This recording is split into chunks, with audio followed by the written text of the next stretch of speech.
श्री सद्गुरुवे नमः।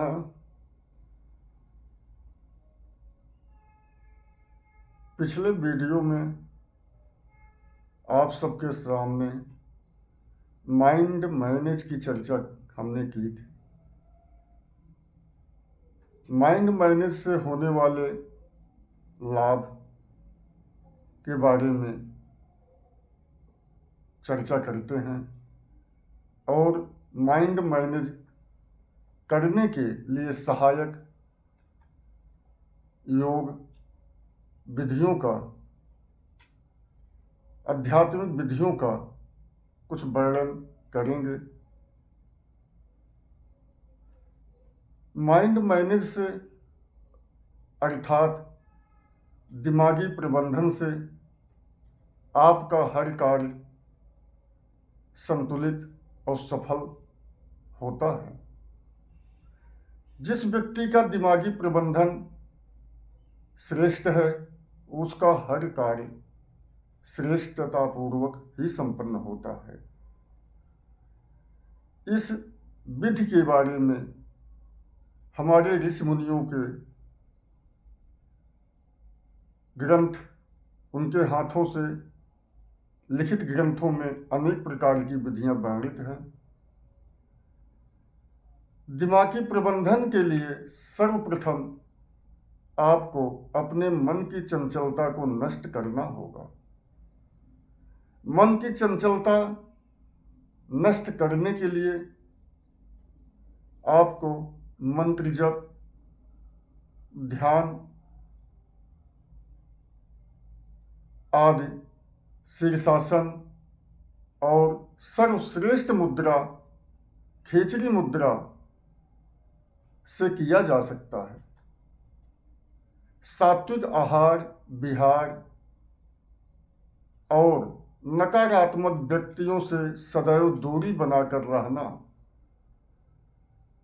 यह आपको अपने दिमागी प्रबंधन में सहायक होगा।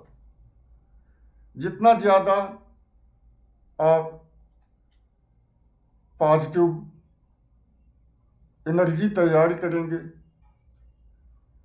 सकारात्मक विचारों को उत्पन्न करेंगे अपने अंदर, उतना ही ज़्यादा आप इस कार्य में सफल हो पाएंगे। दिमागी प्रबंधन की व्यवस्था के लिए एक उदाहरण हम दे रहे हैं आपको, भगवान शिव का। आप सब जानते हैं, शिव जैसा कोई योगी नहीं है।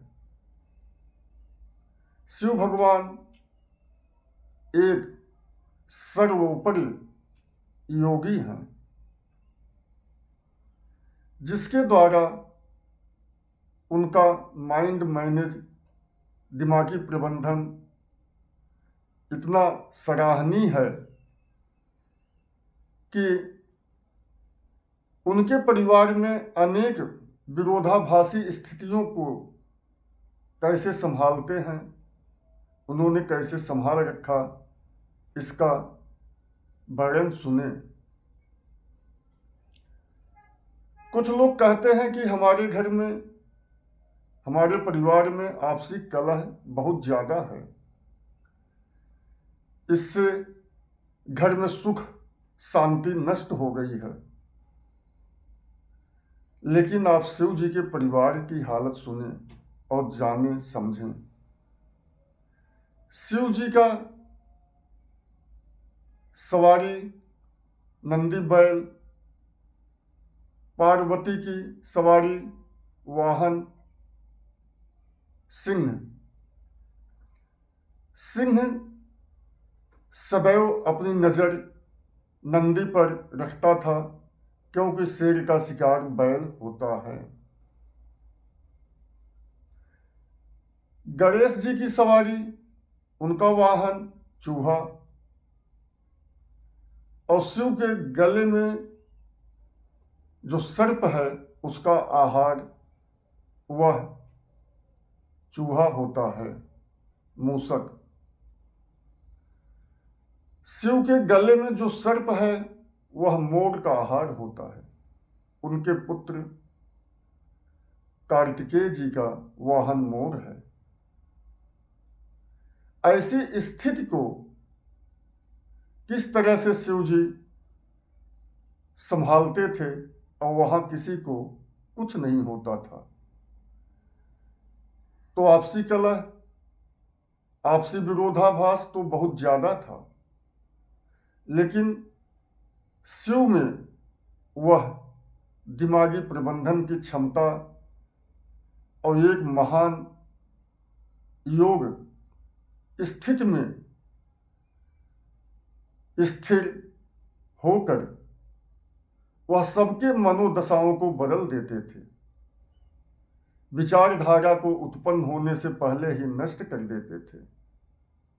यह दिमागी प्रबंधन शिव जी के परिवार के बीच में शिव जी का दिखाई देता है कि ध्यान की क्षमता, योग की क्षमता क्या होती है, वह शिव जी ने दर्शाया। तो हम कहते हैं कि अगर शिव जी के जैसे आप थोड़ा बहुत ही दिमागी प्रबंधन सीख लें तो अपने परिवार में कलह नहीं दिखेगी। कलह होते हुए भी कलह दिखाई नहीं पड़ेगी। उसको कैसे मैनेज करना है, कैसे संतुलित करना है, वह कला आप में आ जाएगी। क्योंकि आप अपने दिमाग का संतुलन पहले ही खो देंगे तो परिवार का संतुलन कैसे बनाएंगे। इसलिए आज भारत के युवाओं में, बच्चों में चिड़चिड़ापन बढ़ता जा रहा है। इसका मुख्य कारण यही है कि इनके अंदर दिमागी प्रबंधन का कार्य नहीं है। यह कार्य गुरुकुल में सिखाए जाते थे। आज बड़ी बड़ी डिग्रियां तो दी जा रही हैं, बच्चे हमारी डिग्री तो ले लेते हैं, लेकिन कोई गंजेड़ी, कोई भंगेड़ी, कोई शराबी बनते जा रहे हैं, नशाखोरी के चंगुल में फंसते जा रहे हैं, क्योंकि उनका दिमागी संतुलन स्थिर नहीं है। दिमागी प्रबंधन का कार्य उन्हें स्कूल, विद्यालयों से नहीं प्राप्त हो रहा है। यदि उन्हें दिमागी प्रबंधन की, माइंड मैनेज की कला सिखाई जाए तो वह हर स्थिति का सामना करके अपने जीवन के श्रेष्ठ कार्य और श्रेष्ठ मार्ग को चुनकर सदैव सफलता की कहानियां गढ़ेंगे। ओ